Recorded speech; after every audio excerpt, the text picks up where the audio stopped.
Well, do you want a bit now, or what? What would? Well, no, I wanted you to tell Steve about your holiday because you told me in the week.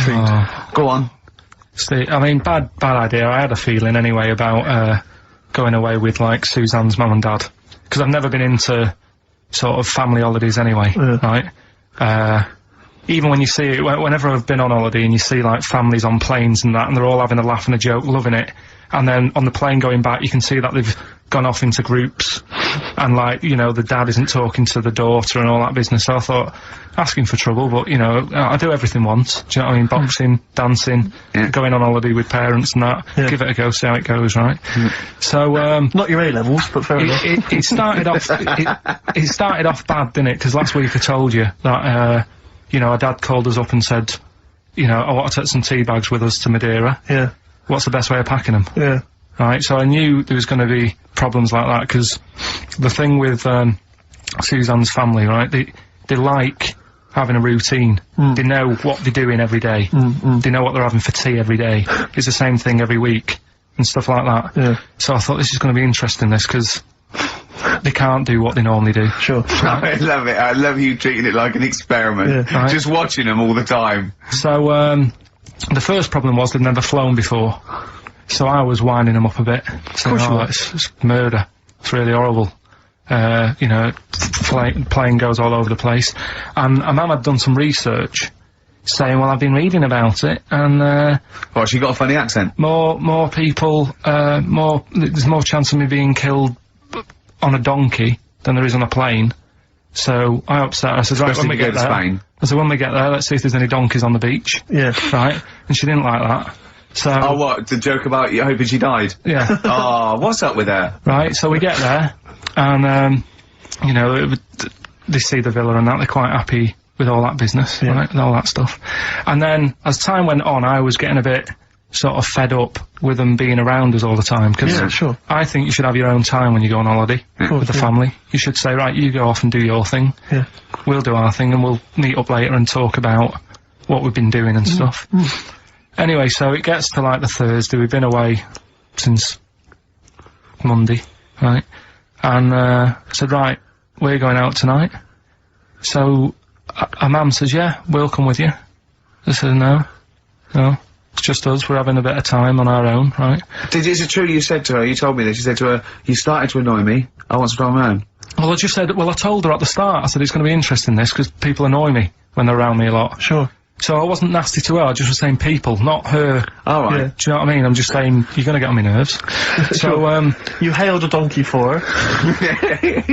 So, no, but, seriously, right, with the flying, do you know those stockings that you can get because of, deep vein thrombosis? Sure. She had them on in the cab. Brilliant. And it's only a 2-hour flight as well, so that was annoying me. Right, so anyway, it gets to this, you know, the Thursday night when I'm going out with Suzanne. Yeah. And, our mum's like sat on the sun lounger outside, so where are we going tonight? I said, no, like I said, it's just us, we're going out having a bit of time to ourselves. So, I could see as the day was getting on, she was realising that she's got a night in with like her husband, right? Her face started to like look miserable. Sure. I thought, I'm loving this. So I said, right, I'm going in to go and have a shower, go and get ready for this tonight, it's going to be great. And winding them up, just wind them up because they can't come, because he said they can't. Right, so I go upstairs, have a shower and that. I come down, and a mum's smiling. Oh, hang on. So I'm thinking, hang on a minute, what's gone on here? So I went to Suzanne, I said, why's your mum smiling? She's not coming. She said, no, but my dad said he'll take her out now. So in a way, she was happy because she got her own way, which annoyed me. That annoyed you, sure, because you wanted to... like, What, you don't even want her husband taking her out? Well, it's just the fact she didn't want to go out. She was happy to stay in and have sausage, egg and chips that they'd found from some shop that sold English food. Right. So that's almost like what they do if they were at home. Sausage, egg and chips. So she was happy with that if we were staying in and having that, but because we were going out, she was fed up. Right? So she's smiling, so she's going, yeah, I'm going out now. So I said, well, enjoy yourself. She said, where are you going? I said, well, it doesn't matter, does it? You don't need to know. Sure, You're not going to where we're going. Oh, you just don't want us to be in the same restaurant. I said, yeah, that's right. I said, I want a night out on my own with Suzanne. It's our holiday as well. I don't know, I can talk to you about this. This is not even his own parents. This is someone else's parents. These are the parents of the woman he loves. But even Suzanne sort of agreed with me. There's only so much time you can spend with your parents. That's why you leave. That's why when you're ill, you don't go home to them. Yeah? Yeah. Of course, the slight difference between me and you, Carl, is that not everyone in the world annoys me. Well, not everyone does, just... I can see what, I felt a bit guilty that week when he said I was annoying him, but I realise it's not my fault now. No, everyone annoys him. Yeah. So, yeah, it was an alright holiday. It was good to get back. Brilliant. Won't be doing it again. No. And what now would you say is your relationship with Suzanne's parents? Is it a frosty one? No, I just think they know that I don't like to put up with them for a long time. Yeah. I mean, when we were packing, a man was upset because, like, she really liked the place where we were staying, right? Because it was quite a big villa, because there was a few of us. There was a brother as well with us, right? Yeah. So, our mum said, oh, I love it here. She said, I'm definitely going to book this place again. I said, it's a bit, you know, a bit big for two of you, isn't it? Just being sarky, like, we're definitely, I said, because, you know, I won't be coming again. You're like, I don't know what you're like, Carl. You're a monster. You're an absolute You're one of those people that goes, monster. I says that speakers are fine, I says that, and jibbered what the wibble, Yeah. and never the werewolf slept. You're like a middle-aged man. You're like an old man. You're like an old man, and you're what, 30? And just imagine you scraping along in clogs and a flat cap going, oh, that tree's got to come down. Yeah. Yeah. Puncturing a kid's ball if he kicks it into your garden by mistake. Yeah. Refusing to give it back. Yeah, gather round. Yeah, there were once Chinese kid as hairy as that cow, which is weird, because there's not many Chinese people that are hairy, but this one, I tell you, it were back in 1990. Grandad, are you eating a Twix? Well, that's you too, with or without you, but we've got to cut it a little bit short because we're actually running out of time. It's so jam-packed, this show. We've got monkey news on the bench. Carl just remembered, we've got Cheeky Freak of the Week to fit in. I don't know what to do. What's your Cheeky Freak of the Week, quickly? Just throw that away. Right, well, it's just like, you know, we look at Cheeky Freaks. Is this show offensive in any way to some people, do you think? Ding dong. Got any buns? Oh, it's the Elephant Man. Go on. Right, well, it's a bit of a problem for you, this one, Steve, right? I'm chucking it forward to you. Remember the Cheeky Freak of the Week that we were talking about? That illness where people age quicker? The 5-year-old girl that was older than her mum, and he said to you, what, if you ran off as you wouldn't serve her fags and beer, and you went, no, you went, why not? And you went, because it's a 5-year-old. Yeah. Right? He went, oh, she's got enough problems, give her some fags. You remember that, don't you? Sure. Yeah, right. So, another dilemma for you, right? Picture this, you're running a restaurant, right? Door goes, right? Few people, most of them look normal. You know it's the woman at the back, crawling on all fours. Top half is woman, right? This is real. Yeah. This isn't like a comic or anything. This is on, Yeah, this is on the internet. I've seen it. They're called dog people, and her legs just come straight down. They're like little twin legs at the back, and so they walk on all fours because it's easier. Dog people, right? Yeah, not got dog people. They're human beings with deformed back legs, so they walk. It's easier for them to get around like that because they can't stand up because they can't stabilise, and also it comes straight out of their hips. Right. So you're running a restaurant. It's a busy night. You haven't really got time for any hassle. She comes in. Would you serve her? The premise being what? That he doesn't serve dogs. Because the restaurants don't allow animals in. Right. Right. So it's a dilemma. It's not a dilemma. She's not a dog. She's a human being. Yeah, with I put, you know, a plate of meatballs on the floor, and she tucks in. And a little glass of, you know, a little bowl of wine next to it. He turns round, there's the woman older than... Get away from that plant!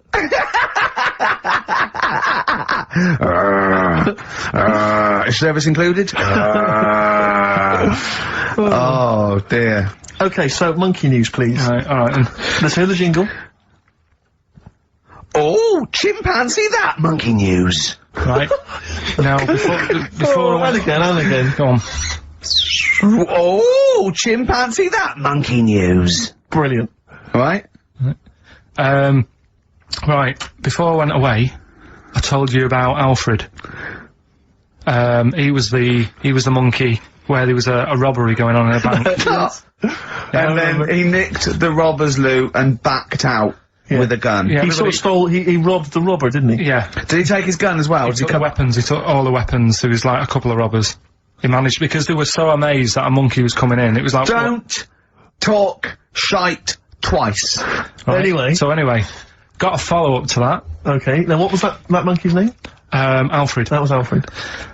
So anyway, because a lot of people wanted to know, well, you know, what did he do? Did he go off and have a holiday? Did he— no. Right, so the follow-up is, what happened is, the monkey had the guns, had the cash, which was $250,000. Sure. Right? It went back to the zoo, right? Right, Carl, you're talking shit. Ricky, I get angry with you when you won't let him finish his monkey news. Can we just get out the official Imagine thing? if people were interrupting Trevor McDonald. It wouldn't happen. I want to make sure I don't get anything wrong. No, of course not. So check the internet. So, the monkey goes back to the zoo, right, where all the zookeepers come out and go get him. He's got the guns. Yeah. He hands out a couple of guns to his mates. What? His monkey mates? His monkey mates, so they've all got a couple of guns each. Oh, Carl, Steve, I can't, mate. I cannot stand it. Honestly, I want to scream. Please, I really get annoyed with you. They tried to do him a deal. They said, how about if— I'm going. Tell him that. I'm going. Now I can't. Step out for a moment. Okay, we'll just do it. Look, don't listen. Step out, and I'll paraphrase what I hear for you when you come back in. Step out now, please. I need to hear the end of this. This is monkey news. This is important stuff.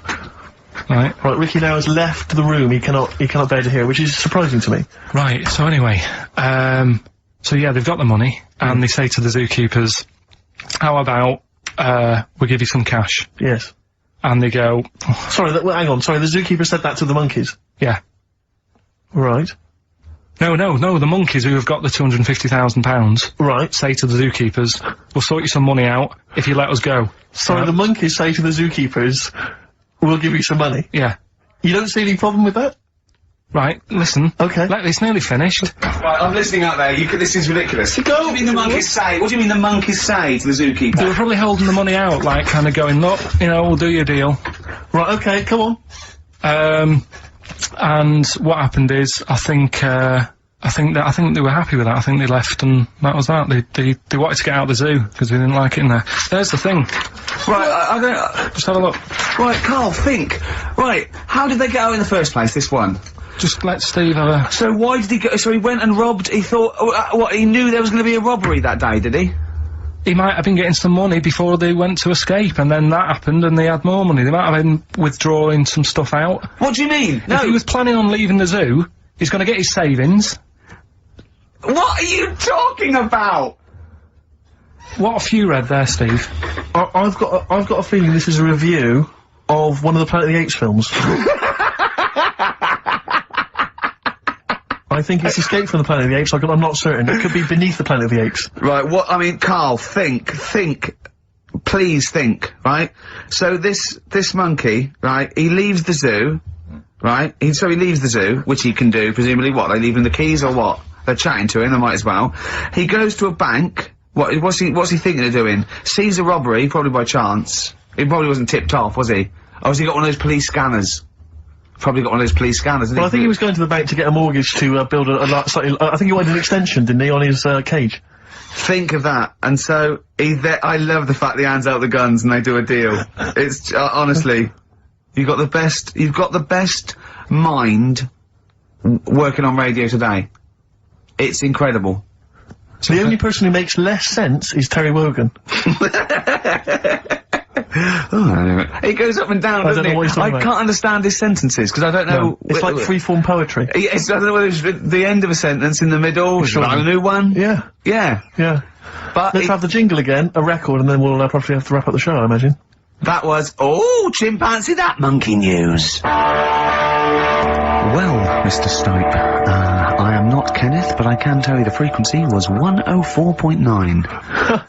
See you next week. I'm Ricky Gervais, with me Steve Merchant and Karl Pilkington. Do you think that when Marconi invented radio, this was what he had in mind for it? Yeah, 2 hours of absolute... See you later. Now on Radio 4, guess what Karl's fed up with this week in Karl Pilkington's Sick of It, narrated by Elizabeth Conboy. Karl Pilkington is sick of people telling him he should be on Twitter. I think in years to come we'll look back on it and go, what was all that about? They're sort of obsessed, aren't they, about having mates, all this online stuff, the Twitter stuff. That's not mates. They're not mates. Some people think that's what they do. They go, Yeah, some people got imaginary friends as well. Some people sit in an attic and cover their head in tin foil and think they're talking to God and aliens, but they're not. I wasn't really looking at them. So Karl has decided to put Twitter to the test. Yeah. Who are you looking for? By the power of tweets, he's going to see if he can become proper friends with the site's best-known user, Stephen Fry. Stephen Fry. The reason I'd like Stephen Fry as a mate is because he's brainy, and I haven't got a brainy mate. But can Karl really become friends with Stephen through Twitter? If I can't make a proper mate out of Twitter, then it's all pointless.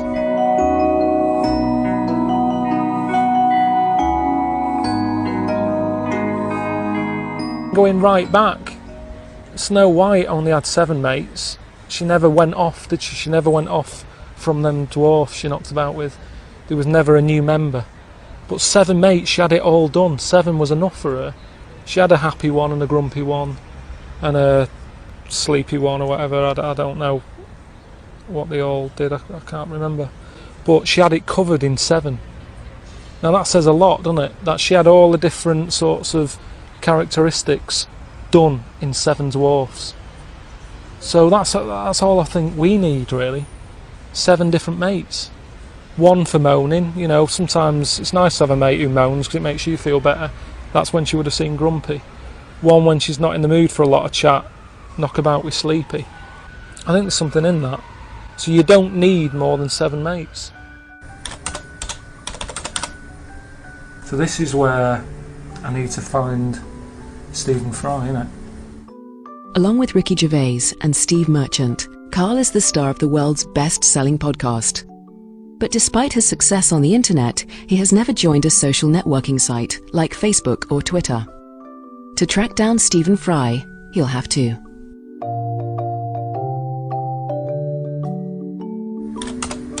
Well, I'm just gonna try and sign up to Twitter, see if they'll have me. I don't know if there's any sort of, you know, questionnaire, if it's like joining the army, or if they'll just have, you know, if they'll have anyone. This connection's not very fast. Karl Pilkington. I think it would actually be quicker to just go out and meet some people than use this computer. I'll just skip that. Keeping in touch with people is of prime importance to the author Danny Wallace. His most recent book, Friends Like These, documented a summer where he went in search of his old classmates, and for Danny, Twitter is an exciting addition in the pursuit of friendship. How many people have you got following you? I've got on my way to 40,000 people. 40,000? 40,000 people. Essentially, you've got your own little army, of followers, and they'll respond to you because, you know, they've signed up to you. They've got something invested in you. Oh, you look a little distraught by this. No, it's just, that's another problem though. They're investing in you. Now, what happens if what they're investing in isn't that good? Right. And they were a big fan. Yeah. And then you say, I'm just nipping to the shop for some dog food or whatever, and they go, don't know how long I'm going to be following this man. Yes. How many friends do you make a year, would you say?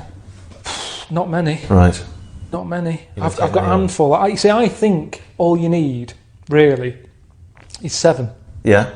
But I'd say that's it now. I'm not saying 7 a year or anything. It's No. kind of, if I let 1 in, 1's going out. Right, 1 in, 1 out with you, yeah. It's kind of a try before you buy. Yeah. Whereas Twitter is very much eBay.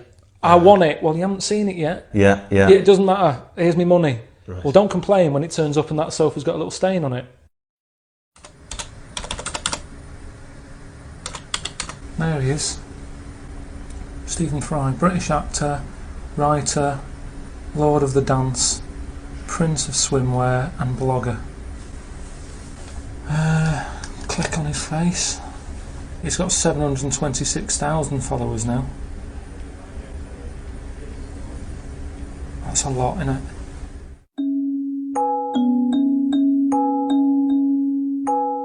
You know, I don't think you can have 1,000 friends. I certainly don't think you can have 1,000 acquaintances. I don't think, you know, sending tweets to each other count as friendship.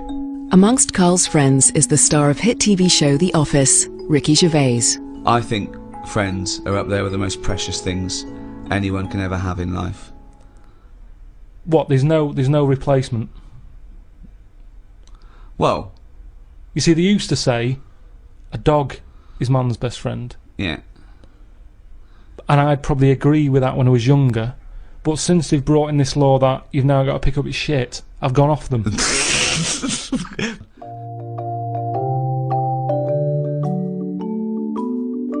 You know, I say I've got 7 mates like Snow White has, but I've kind of got, you know, 2 or 3 dopies. Like, it'd be good to sort of bring Stephen into the mix to sort of, you know, bring something new to me. I don't know what's happening here. Oh, hoping no tobacco aftershave this birthday though. Right, it's his birthday. By sheer coincidence, the day Karl has joined Twitter to try and become a real friend of Stephen Fry has turned out to be Stephen's birthday. Well, I've got to think about what I want to say, because you can't be too familiar, can you? See, this is where in real life you can slowly get to know someone. But now, if I've got to send him a message, it's got to be something worthwhile, hasn't it? I know it's his birthday, but I don't just want to say happy birthday, because he'll have loads of them. I guess when you're starting off, you do tend to post a bit too much. You do tend to, you know, funny ideas will pop into your head that turn out not to be all that funny when you put it down to 140 characters. Because that's the other thing, obviously, this character limit, which a lot of people think is a problem, but actually I think is one of its greatest strengths, because you have to hone your message. Come up with fantastic imagery of things around you, little jokes that you can share with your friends, and then they're just this pocket-sized little message, just like popping up and going, hello. What about if I find out other people's birthdays today? You might like that. Jean-Michel Jarre. He'll probably like someone from sort of years ago who does poetry or something. Steve Guttenberg. It's his birthday today. We all know him. Yasser Arafat. It's a bit heavy though, isn't it? Steve Guttenberg's a good one, because everybody likes Jaws. Wasn't he in Jaws? Oh no, he was in Police Academy, wasn't he? I reckon that's a good opening gambit. If I just say, happy birthday. It's funny, it's your birthday today. It's Steve Guttenberg's as well. Trying to get older, Stephen, I sort of feel the same way I did when I was younger, when I joined Dennis the Menace fan club. Loads of kids wanted to be part of the Dennis the Menace fan club, in the same way that loads of people are following Stephen Fry on Twitter. But all the kids were disappointed at school.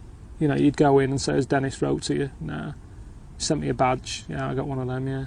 You don't feel special, you're not getting a personal touch. Does he give the personal touch? Or is he just, you know, telling everyone what he's had for his dinner?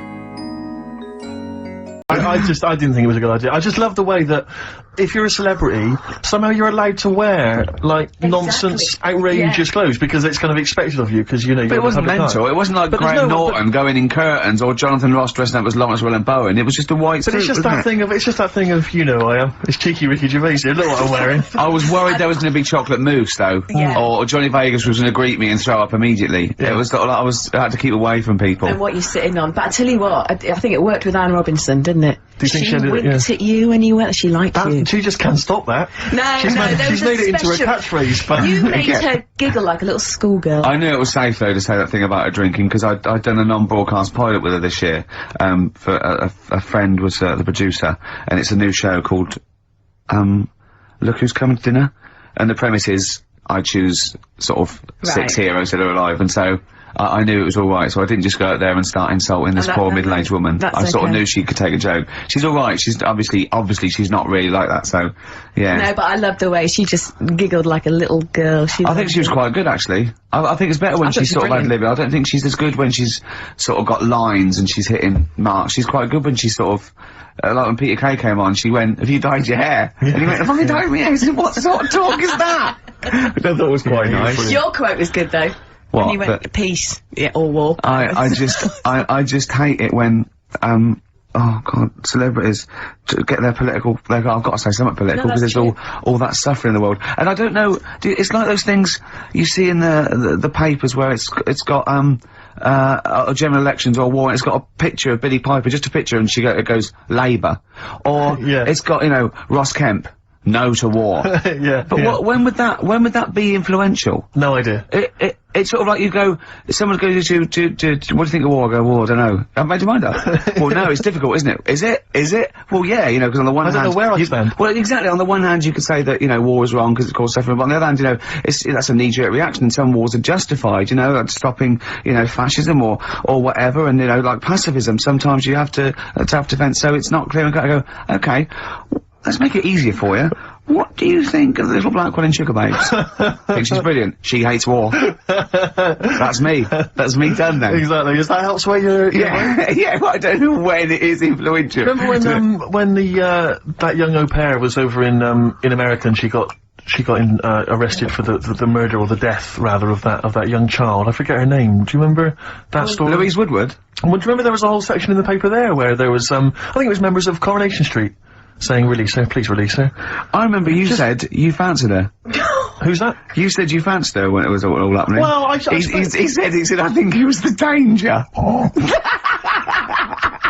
There was an element of that. Do you know what I thought it was? I would love you to go out with Louise Woodward. The thing about Wooders... what's she doing now? The thing about Wooders is that she, my suspicion was that when she came back and she'd been cleared of it, she hadn't been cleared of it. Yes, she was. No, she wasn't. Wasn't she? No. I don't think I think no, it was just she'd done her time, and it was I think it was manslaughter. I think. Oh, really? I'm not sure about this. Teetering on the edge of getting. Well, no, someone knows. Call up. You know, we don't know this, so don't. Yeah, I think you're right. Well, either way, it was a tragic accident, and she wasn't a murderess. That was the clear point. And it just struck me that nevertheless there would probably be a certain stigma. You know, so she was down, you know, kind of Monroe's on a Wednesday night, you know, looking for a dance. Probably there weren't going to be a lot of guys queuing up for her because they were conscious that, you know, she had this certain reputation. Whereas Ding Dong, Gentleman Steve, I'm happy to step in. Do you know what? I'd let her babysit because she'd be so careful, wouldn't she? Do you know what I mean? She'd be on real best behaviour. Yeah. So maybe we shouldn't be talking about it. But I do wonder what she's up to now. Well, if you know. 08700 800 123. If you're a lawyer and we've said something wrong, let us know now. We'll apologise quickly. Yeah. You know. But no, anyway, good luck to you, Louise. If you're out there listening, good luck. And you know, ricky.gervais@xfm.co.uk. That's I don't want my name attached in case. Get in touch. Yeah. You're free tonight, aren't you? Yeah, I'm free. I'm free. For the next 8 years, I think. Play a record. Sure. Yeah. Sweet. 10-story love song. Love song? Yeah, 10-story love song from the Stone Dozes. Yeah, see, it's not as easy as it looks, is it? It's not, and I'll tell you, also because I'm a little under the weather still. Yeah. So, that's my excuse. You've had a week off. I'll concentrate. I mean, I've got cable TV, but there is nothing on, is there, in the daytime? It is just, I mean, I love Today with Des and Nell. That's good, that's all right, that. Was Joe Pasquale on again? He always pops up. I love it when he pops up. Joe Pasquale is an absolute joy. I love genuinely, without irony, I really like Joe Pasquale. Do you know him? Have you met him? No, I haven't, no, but I really, really like him. I think he's really funny. He's really good. Yeah. One of his jokes that I've always enjoyed is, why is there a lock on the door of the 24/7 shop? It's good. He's a thoughtful man. It's good. You know, it's open all the time, Claire. No, I just like his squeaky voice. Yeah, oh, that's fine. I don't like jokes. But, no, I only caught the end, the other day, but, it was brilliant. Des was singing a medley of Buddy Holly songs. He doesn't quite sing, does he? He's talking, it's like pulling your punch. Oh, Maz, I'm away from nothing. Yeah. Do you know what I mean? He can't actually... He's not actually singing, it's talking. It's kind of talking the words. Yeah. But he knew Buddy, apparently, and he toured with him, so... I am an antichrist. I'm an antichrist. It never quite finished. It's lovely. No, he's great. He's got no breath. But, but it's the adverts in between. He is 73 though. He's amazing for it. Doing well, isn't he? Yeah. No, I mean, you know, he's a good Sorry, he's 73. Des O'Connor. Is he seriously? Yeah. I think so. Amazing. Yeah, he's doing well. Yeah, good luck to him. A toast to Des O'Connor. Yeah. Raise your glasses, and all you listening at home. So I'd Des love, O'Connor. I'd love to see him interview Louise Woodward. Yeah, indeed. Do you want to hear some Louise Woodward? I have had some calls. But I don't know if they're true or not, though, do you? What No, did it's you true. hear? Well, I think one of the. Oh, we studying mustn't. law. No, we mustn't say that's shop that she works in. No, wouldn't say Okay, that. But in case it's. I'm sure I read the same thing, Steve. Someone said they read that she was studying law, and I think I read that because she knows so much about it. Yeah. Now she decided never to through go the system, and, yeah. You never know study when they come in herself. useful. But she has been spotted in various parts of the country selling all manner of things. Okay, brilliant. And, so who What, knows? door to door? Yeah, exactly. Hello, I'm from Mothercare. We've got to stop this now. We've got to stop this now. It's not Okay, fair. that's that, It's all water under the bridge. Anyway, let's play a record. Let's play a record. No, I'll talk about it later. We're scared I think, now. Yeah, we've just got ourselves in trouble. I think we just need to go and consult our lawyers. Would you like some Peter Gabriel? Oh, this is a beautiful track. And it was actually in Vanilla Sky, so a bit of resurgence. This is Salisbury Hill. Peter Gabriel, what a lovely track that is. Salisbury Hill on XFM 104.9. Ricky Gervais, Steve Merchant, Claire Sturgis. You know, if Carl was here, do you Yeah. know what he'd want now? Probably ads, no. Some adverts. Yeah. Do you want some now? Oh, it's what Carl would have wanted. Okay. For Carl, then some ads. Placebo and Bitter End. XFM 104.9, Ricky Gervais, Steve Merchant, Claire Sturgis in for Karl Pilkington. Doing a good who's job. in Madeira. Indeed. Is that where the cake's from? Yep, it's his name after, I think, yeah. Excellent. Yeah. Excellent. It's nice, lovely. It's sort of, I don't know where Madeira is. it's sort of off Africa. Okay.